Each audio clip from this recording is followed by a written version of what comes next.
there's lots of different opinions with that Man United-Liverpool game. I do believe that Liverpool weren't at their best, and the international break definitely didn't help them.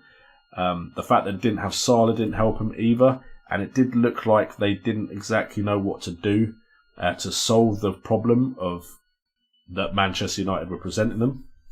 And Manchester United definitely had a much better performance.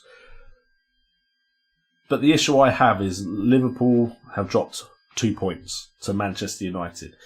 It was going to happen at some point that they dropped some points. You're going to have games where you just don't perform as well as you should. Yes, there's been probably a few more of them than they would like, but they've still been getting results. They've still been getting points.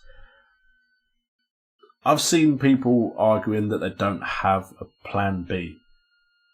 Like, they play it down to either their forwards or their wing-backs and they score that way. Now, this is the side that have managed to beat Barcelona without Salah. They have had injuries to fullbacks and still won games.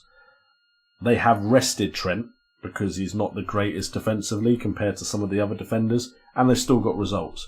So one bad result, and it's not even that bad, it's a draw at Old Trafford, and I know that doesn't mean as much as it used to, but it's still a draw away.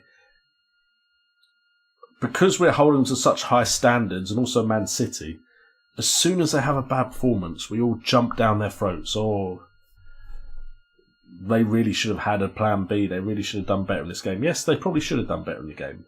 But it's going to happen. They're going to drop points. They're going to find games more difficult than they expected to. As for Man United, some of those players in that team will know what Manchester United versus Liverpool at Old Trafford means in the grand scheme of football history. So they would have upped their game for it. Rashford, Daniel James both looked a lot better in that game than they have done in previous ones. Daniel James actually has impressed me a lot this season. And again, I think it's youth coming in, like I spoke about with Spurs earlier. Youth coming in, wanting to prove something and having the hunger to, one, wear the badge and get a result for the team they are playing for. Manchester United are the side that have given Daniel James the platform to really up his profile. So he's really eager to do well and put in good performances. They now need to do that when they go and play Norwich. They now need to do that and up their game and keep it at that level when they play Bournemouth.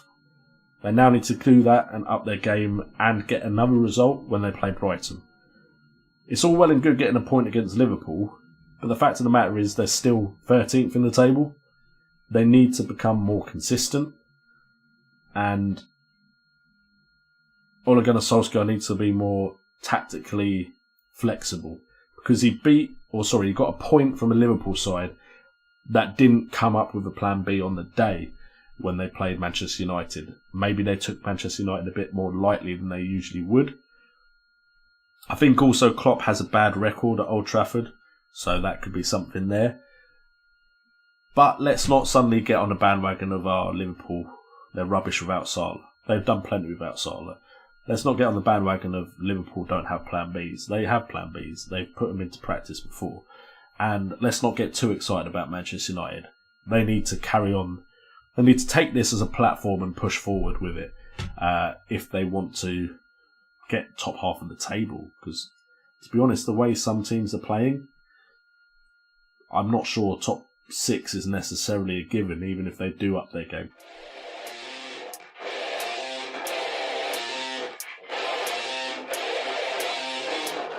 I said I got this, none of this radio pop shit. I dropped this, turning back the clock to rock shit. I cop it, said knock knock, I'm on this. I'm hot bitch, like a hot bitch, it's tough. I lock in, I got this, radio drop this. Hot shit, just watch this, I fucking promise.